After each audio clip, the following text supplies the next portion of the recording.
열왕기하 9장. 예언자 엘리사는 예언자의 제자들 가운데 한 사람을 불러 말했습니다. 떠날 채비를 하고 이 기름병을 들고 길르앗 라못으로 가거라. 거기 도착하면 님시의 손자이며 여호사밧의 아들인 예후를 찾아라. 그러고 나서 들어가 그를 형제들 사이에서 불러내 안쪽 방으로 데려가거라. 그리고 이 기름병을 가져다가 예후의 머리에 붓고 여호와께서 말씀하신다. 내가 네게 기름을 부어 이스라엘 왕으로 삼는다라고 선포하여라. 그리고 문을 열고 도망쳐라. 머뭇거려서는 안 된다. 그리하여 그 소년 예언자는 길르앗 라못으로 갔습니다. 소년 예언자가 도착해 보니 예후가 군대 장관들과 함께 앉아 있었습니다. 소년 예언자가 말했습니다. 장군님께 전할 말씀이 있습니다. 예후가 물었습니다. 우리 가운데 누구 말이냐? 그가 대답했습니다. 바로 장군님입니다. 예후가 일어나 집 안으로 들어갔습니다. 그러자 예언자가 예후의 머리에 기름을 붓고 말했습니다. 이스라엘의 하나님 여호와께서 말씀하십니다. 내가 네게 기름을 부어 여호와의 백성 이스라엘의 왕으로 삼는다. 너는 내 주 아합의 집을 쳐야 한다. 내가 이세벨의 손에 의해 내 종 예언자들과 다른 모든 여호와의 종들이 흘린 피에 대해 복수할 것이다. 아합 집안의 사람은 다 죽을 것이다. 내가 이스라엘에서 종이든 자유인이든 할 것 없이 아합의 모든 남자를 끊어버릴 것이다. 내가 아합의 집을 느밧의 아들 여로보암의 집과 아이야의 아들 바사의 집과 똑같이 만들 것이다. 그리고 걔들이 이스라엘 땅에서 이세벨을 먹을 것이다. 그러나 아무도 이세벨을 묻어주지 않을 것이다. 그러고 나서 그는 문을 열고 도망쳤습니다. 예후가 왕의 신하들에게 나왔더니 한 사람이 예후에게 물었습니다. 괜찮소? 저 미친 사람이 왜 당신에게 온 것이요? 예후가 대답했습니다. 당신들이 그 사람과 그 사람이 한 말을 알 것이요. 왕의 신하들이 말했습니다. 그렇지 않소. 우리에게 말해보시오. 예후가 말했습니다. 그가 내게 이러이러하게 말했소. 여호와께서 말씀하신다. 내가 네게 기름을 부어 이스라엘의 왕으로 삼는다라고 말이오. 왕의 신하들은 각각 얼른 자기 옷을 벗어 예후의 발 아래 깔았습니다. 그러고는 나팔을 불며 소리쳤습니다. 예후가 왕이다. 그리하여 님시의 손자이며 여호사밧의 아들 예후는 요람을 반역하는 음모를 꾸몄습니다. 그때 요람과 온 이스라엘은 아람 왕 하사엘과 맞서 싸워서 길르앗 라못을 지키고 있었습니다. 그러나 요람 왕은 아람 왕 하사엘과 싸우다가 아람 사람에게 부상당한 것을 치료하기 위해 이스라엘로 돌아온 상태였습니다. 예후가 말했습니다. 너희가 내 뜻을 좋게 여긴다면 아무도 성 밖으로 나가 이스라엘에 이 소식을 전하러 가지 못하게 하라. 그러고 나서 그가 전차를 타고 이스라엘로 달려갔습니다. 요람이 그곳에 누워 있었고 유다 왕 아하시야가 그를 만나러 내려와 있었습니다. 이스라엘 망대를 지키는 파수병이 서 있다가 예후의 군대가 다가오는 것을 보고 외쳤습니다. 군대가 보입니다. 요람이 명령했습니다. 한 사람을 말에 태워 보내라. 그들을 만나 평안의 소식이냐 하고 묻게 하여라. 한 사람이 말을 타고 나가서 예후를 만나 물었습니다. 왕께서 평안의 소식이냐 하고 물으십니다. 예후가 대답했습니다. 네가 평안과 무슨 상관이 있느냐? 뒤로 가 나를 따라라. 파수병이 보고했습니다. 보낸 사람이 그들에게 가서 돌아오지 않습니다. 그리하여 왕은 다른 사람을 말에 태워 보냈습니다. 왕이 보낸 사람이 그들에게 가서 말했습니다. 왕께서 평안의 소식이냐 하고 물으십니다. 예후가 대답했습니다. 네가 평안과 무슨 상관이 있느냐? 뒤로 가 나를 따라라. 파수병이 보고했습니다. 보낸 사람이 그들에게 가서 이번에도 돌아오지 않습니다. 그런데 말을 모는 것이 님시의 손자 예후 같습니다. 미친 사람처럼 몰고 있습니다. 요람이 명령했습니다. 내 전차를 준비하여라. 전차가 준비되자 이스라엘 왕 요람과 유다 왕 아하시야가 각각 자기 전차를 타고 나갔습니다. 그들은 이스라엘 사람 나봇의 땅에서 예후와 마주하게 됐습니다. 요람이 예후를 보고 물었습니다. 예후야, 평안의 일이냐? 예후가 대답했습니다. 내 어머니 이세벨이 들여온 저 많은 우상들과 마술들이 있는데 어떻게 평안하겠느냐? 요람이 뒤돌아서 도망치며 아하시야에게 소리를 질렀습니다. 아하시야여 모반입니다. 그러자 예후는 힘껏 활을 당겨 요람의 두 어깨 사이를 쏘았습니다. 화살은 요람의 가슴을 뚫었고 요람은 전차 안에서 나뒹굴었습니다.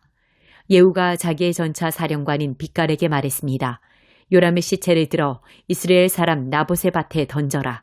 너와 내가 함께 전차를 타고 요람의 아버지 아합의 뒤를 따라다닐 때 여호와께서 그에 대해 예언하신 것을 기억하여라. 나 여호와가 말한다. 어제 내가 나봇의 피와 그 아들들의 피를 보았다. 나 여호와가 말한다. 내가 이 땅에서 네게 갚아줄 것이다. 그러니 이제 여호와의 말씀대로 요람의 시체를 들어 그 땅에 던져라. 유다 왕 아하시야는 이 광경을 보고 베타간으로 가는 길로 도망쳤습니다. 그러자 예후는 아하시야를 쫓아가며 전차를 타고 있는 저자도 쏴 죽여라 하고 소리쳤습니다. 전차를 타고 도망가던 아하시야는 이블르암 근처 구르로 올라가는 길에서 부상을 당했습니다. 그리고 아하시야는 무기토까지 도망쳐 거기에서 죽었습니다. 아하시야의 신하들은 아하시야의 시체를 전차에 싣고 예루살렘으로 데려와 그 조상들과 함께 다윗성 그의 무덤에 묻어주었습니다. 아하시야는 아합의 아들 요람 11년에 유다 왕이 됐습니다. 그 후 예후는 이스라엘로 갔습니다. 이세벨은 이 말을 듣고 눈에 화장하고 머리를 매만진 뒤 창문으로 내다보았습니다. 예후가 성문으로 들어오자 이세벨이 물었습니다. 자기 주인을 죽인 너 시므리야, 평안하냐? 그러자 예후가 얼굴을 들어 창문을 쳐다보고 소리쳤습니다. 누가 내 편이 될 것이냐? 누구냐? 2-3명의 내시들이 밖을 내다보았습니다. 예후가 말했습니다. 저 여자를 던지라. 그러자 내시들이 이세벨을 내던졌습니다. 이세벨의 피가 벽과 말들에 튀었고 예후는 발로 이세벨의 시체를 짓밟았습니다. 예후가 들어가 먹고 마시며 말했습니다. 가서 저 저주받은 여자를 찾아서 묻어주라. 그 여자가 왕의 딸이었기 때문이다.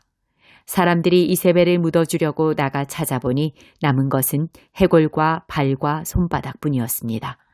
그들이 돌아와 예후에게 말했습니다. 그러자 예후가 말했습니다. 과연 여호와께서 자기 종 디셉 사람 엘리야를 통해 하신 말씀대로구나. 이스라엘 땅에서 개들이 이세벨의 살을 먹을 것이다. 이세벨의 시체가 이스라엘 땅에서 밭에 거름같이 될 것이니 여기 이세벨이 누워있다고 말할 사람이 없을 것이다. 열왕기하 10장. 아합에게는 사마리아에 70명의 아들이 있었습니다. 그래서 예후는 편지를 써서 사마리아의 이스라엘 관리들과 장로들과 아합의 아들들을 교육하던 사람들에게 보냈습니다. 예후는 편지에 이렇게 써보냈습니다.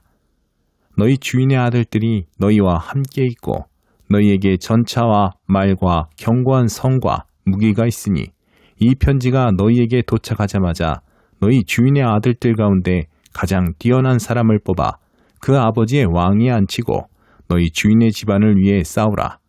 그러나 그들은 매우 두려워하며 말했습니다. 두 왕이 그를 당해내지 못했는데 우리가 어떻게 당해낼 수 있겠는가? 그래서 왕궁 관리와 성의 총독과 장로들과 아합의 아들들을 교육하던 사람들이 예후에게 심부름꾼을 보내 이렇게 말했습니다. 우리는 당신의 신하니 당신의 명령은 무엇이든 따르겠습니다만 누군가를 왕으로 세우지는 않겠습니다. 그냥 당신이 보기에 좋은 대로 하십시오. 그러자 예후가 2번째 편지를 써보냈습니다.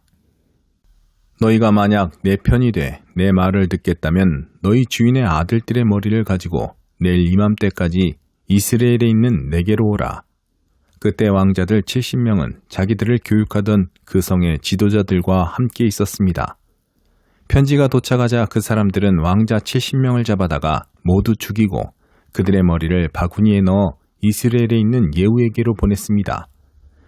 심부름꾼이 도착해 예후에게 말했습니다. 그들이 왕자들의 머리를 가져왔습니다. 그러자 예후가 말했습니다. 그 머리들을 성문 입구에 2무더기로 쌓아 아침까지 두어라. 이튿날 아침에 예후는 밖으로 나가 백성들 앞에 서서 말했습니다. 너희는 죄가 없다. 내 주인을 반역해 죽인 사람은 바로 나다. 그러나 누가 이 모든 사람을 죽였느냐? 여호와께서 아합의 집을 향해 하신 말씀 가운데 어느 것 하나도 땅에 떨어지지 않았다는 것을 알아야 한다. 여호와께서는 그 종 엘리야를 통해 말씀하신 것을 이루신 것이다. 그러고 나서 예후는 아합의 집안 가운데 이스라엘에 살아남은 사람들을 모두 죽였습니다. 또 아합의 고관들과 가까운 친구들과 제사장들을 다 죽여 그 집안에 살아남은 사람이 아무도 없게 했습니다. 그러고 나서 예후는 길을 떠나 사마리아로 갔습니다.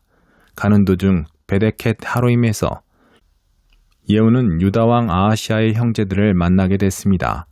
예후가 물었습니다. 너희는 누구냐? 그들이 대답했습니다. 우리는 아하시아의 형제들입니다. 우리는 왕자들과 왕후의 아들들에게 문안드리러 내려왔습니다. 예후가 명령했습니다. 저들을 사로잡으라. 그러자 아하시아의 형제들 42명을 사로잡아 베데켓의 웅덩이에서 다 죽이고 한 명도 남기지 않았습니다. 예후는 그곳을 떠난 뒤 자기를 만나러 오고 있던 레갑의 아들 여호나답을 만나게 되었습니다. 예후가 여호나답을 맞으며 말했습니다. 내가 너를 믿듯이 너도 나를 믿느냐? 여호나답이 대답했습니다. 그렇습니다. 예후가 말했습니다. 그렇다면 나와 손을 잡자. 여호나답이 예후의 손을 잡자 예후는 그를 잡아 올려 전차에 태웠습니다. 예후가 말했습니다. 나와 함께 가서 내가 여호와께 얼마나 열심인지 보아라. 이렇게 하여 예후는 여호나답을 자기 전차에 태우고 데려갔습니다. 예후는 사마리아에 이르러 사마리아에 남아있던 아합 집안 사람들을 모두 죽였습니다. 그는 여호와께서 엘리야에게 하신 말씀을 따라 아합 집안을 멸망시킨 것입니다. 그 일 후에 예후는 온 백성들을 불러 모으고 말했습니다. 아합은 바알을 조금 섬겼지만 예후는 많이 섬길 것이다. 그러니 이제 바알의 예언자들과 종들과 제사장들을 모두 내게로 불러오라. 한 사람도 빠져서는 안 된다. 내가 바알에게 큰 제사를 드릴 것이다. 누구든 빠진 사람은 목숨을 지킬 수 없을 것이다. 그러나 예후는 바알을 섬기는 사람들을 멸망시키기 위해 속임수를 쓴 것이었습니다. 예후가 말했습니다. 바알을 경배하는 큰 집회를 열라. 그러자 바알을 섬기는 사람들이 큰 집회를 선포했습니다. 그러고 나서 예후는 이스라엘 모든 곳에 사람을 보냈습니다. 그러자 바알을 섬기는 사람들이 빠짐없이 다 왔습니다. 그들이 바알 신전에 들어오니 바알 신전이 이 끝에서 저 끝까지 꽉 들어찼습니다. 그러자 예후가 예복을 관리하는 사람에게 말했습니다. 바알을 섬기는 사람들에게 예복을 내주어라. 그러자 예복을 관리하는 사람이 그들에게 예복을 내주었습니다. 그러고 나서 예후와 레갑의 아들 여호나답은 바알 신전으로 들어가 바알을 섬기는 사람들에게 말했습니다. 여기 너희에게 여호와의 종은 하나도 없고 오직 바알을 섬기는 사람들만 있는지 살펴보라. 그러고 나서 그들은 제물과 번제를 드리기 위해 들어갔습니다. 예후는 바깥에 80명을 세워두고 내가 너희에게 넘겨준 사람 가운데 한 사람이라도 도망가면 그를 놓친 사람이 대신 죽게 될 것이다 라고 경고해 두었습니다. 번제를 다 드리자 즉시 예후가 호위병과 장교들에게 명령했습니다. 들어가 한 사람도 나오지 못하게 하고 죽여라. 그러자 호위병들과 장교들은 칼로 그들을 죽여 밖으로 내던지고는 바알 신전의 안쪽 방으로 들어갔습니다. 호위병들과 장교들은 바알 신전에서 목상을 꺼내와 불태워버렸습니다. 그들은 또 바알 목상을 깨뜨렸고 바알 신전을 무너뜨려 변소로 만들었습니다. 그리하여 그것이 오늘날까지 이르렀습니다. 이렇게 예후는 이스라엘에서 바알을 없애버렸습니다. 그러나 예후는 이스라엘을 죄짓게 한 느밧의 아들 여로보암의 죄, 곧 베델과 단에 있는 금송아지를 섬기는 죄의 길에서는 돌아서지 못했습니다. 여호와께서 예후에게 말씀하셨습니다. 너는 내가 보기에 옳은 일을 했고 내 마음에 생각한 일들을 아합의 집에 다 이루었으니 내 자손들이 4대까지 이스라엘 왕자에 앉게 될 것이다. 그러나 예후는 이스라엘의 하나님 여호와의 법을 지키는 데는 마음을 다하지 못했습니다. 그는 이스라엘을 죄짓게 한 여로보암의 죄에서 떠나지 못했습니다. 그 무렵 여호와께서는 이스라엘의 영토를 떼어 다른 나라에 넘겨주기 시작하셨습니다. 하사엘이 이스라엘의 모든 국경을 공격했는데 그곳은 요단강 동쪽의 길앗 모든 지방, 곧 갓과 르우벤과 므낫세 사람의 땅으로 아르논 골짜기에 있는 아로엘에서부터 길앗과 바산까지였습니다. 예후의 다른 모든 일과 예후의 모든 업적은 이스라엘 왕들의 역대기에 기록되어 있습니다. 예후는 자기 조상들과 함께 잠들어 사마리아에 묻혔습니다. 그리고 예후의 아들 여호아스가 뒤를 이어 왕이 됐습니다. 예후가 사마리아에서 이스라엘을 다스린 기간은 28년이었습니다.